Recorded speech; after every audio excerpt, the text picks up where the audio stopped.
Kurtlanmış mı? Hemen bakıyoruz. Biz keş mantar da diyoruz.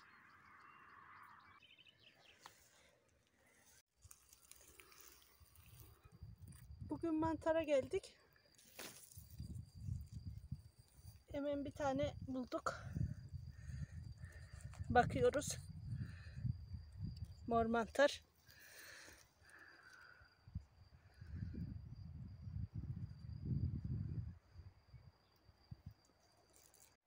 Yine büyük bir mantar bulduk.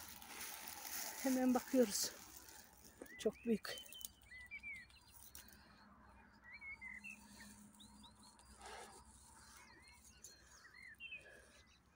Mor mantar.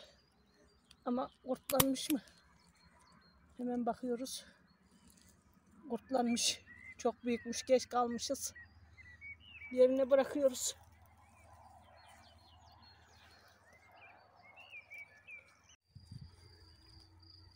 Yeni bir mantar bulduk.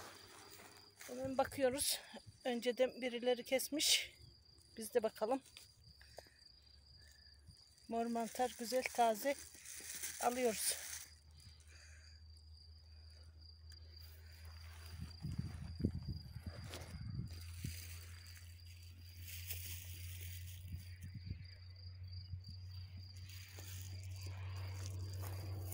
Değişik sarı bir mantar bulduk. Türünü bilmiyoruz ama yine de bir bakalım.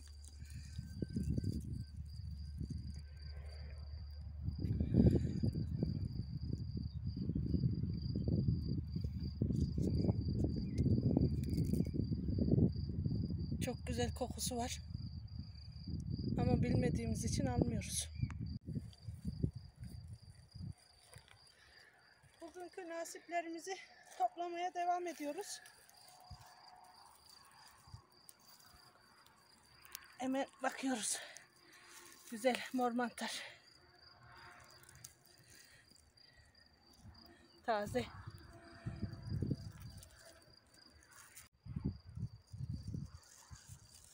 Hemen yanında da var bir mantar.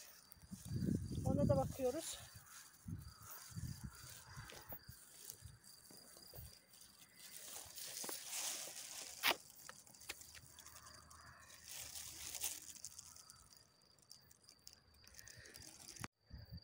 Mor mantar bu da. Güzel, taze.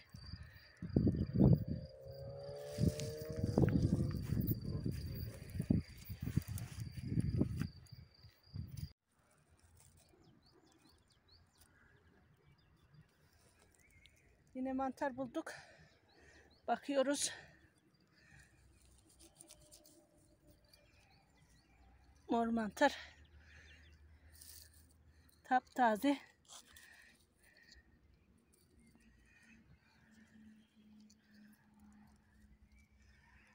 Alıyoruz.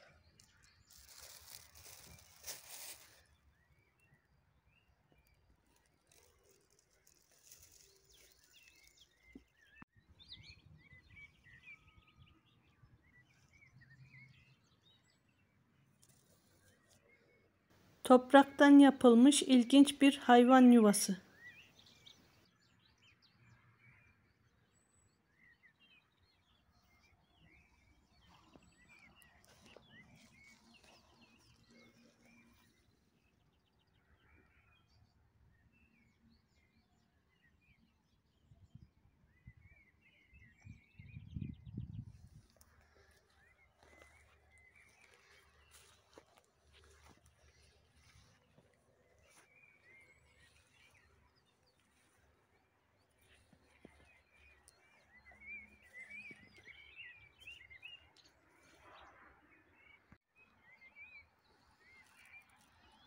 Mantar toplamaya devam ediyoruz.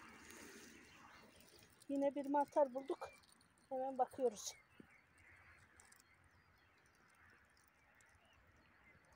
Taze mor mantar. Hemen yanında bir tane daha var. Onu da alıyoruz.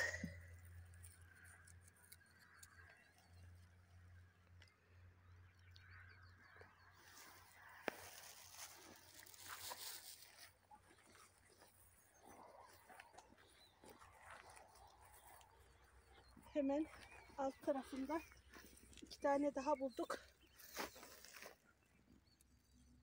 Hatta 3 taneymiş. Onu da alıyoruz.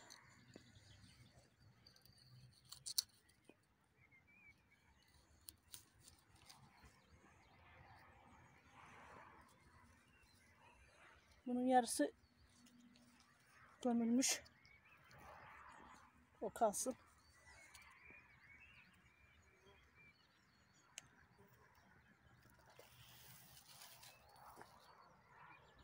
Devam ediyoruz. Yeni bir mantar bulduk. Kesiyoruz. Değişik bir mantar. Hemen bakıyoruz.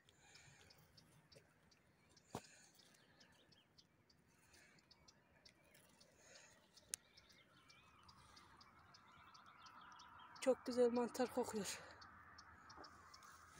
Hemen az ileride de gördük bir tane. Yumurta gibi yuvarlak. Bunu da kesiyoruz.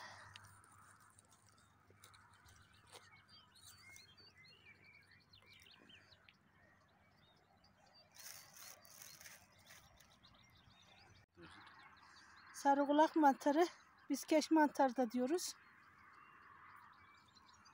Tazesi alıyoruz. Bakıyoruz.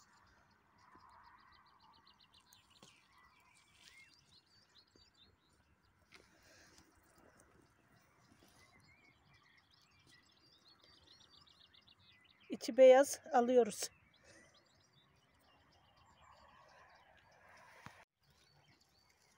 Çok büyük bir mantar bulduk.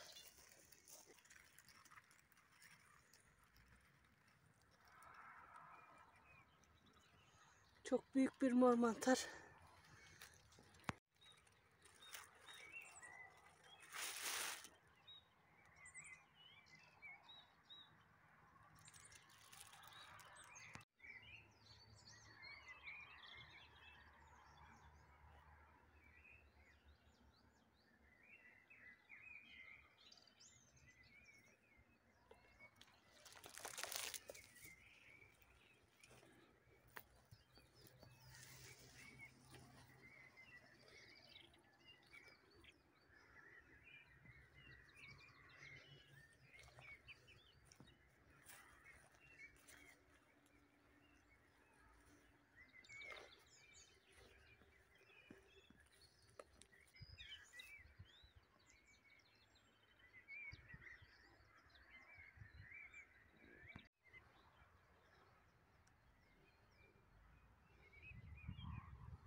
Burada üstü siyah mantar ve çukur çanak mantarı var. Bunların hiçbirini almıyoruz.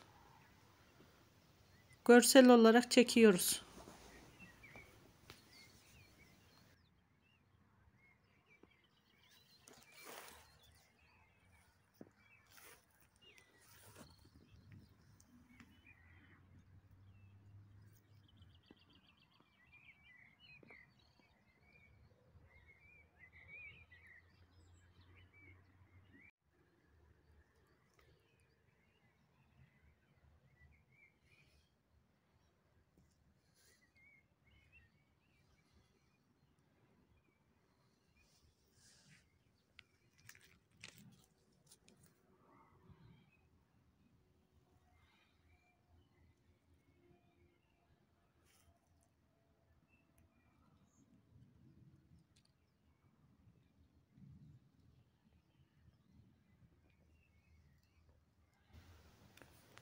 Bu bölgede çok çeşitli mantar var. Türünü bilmediğimiz için hiçbirini almadık.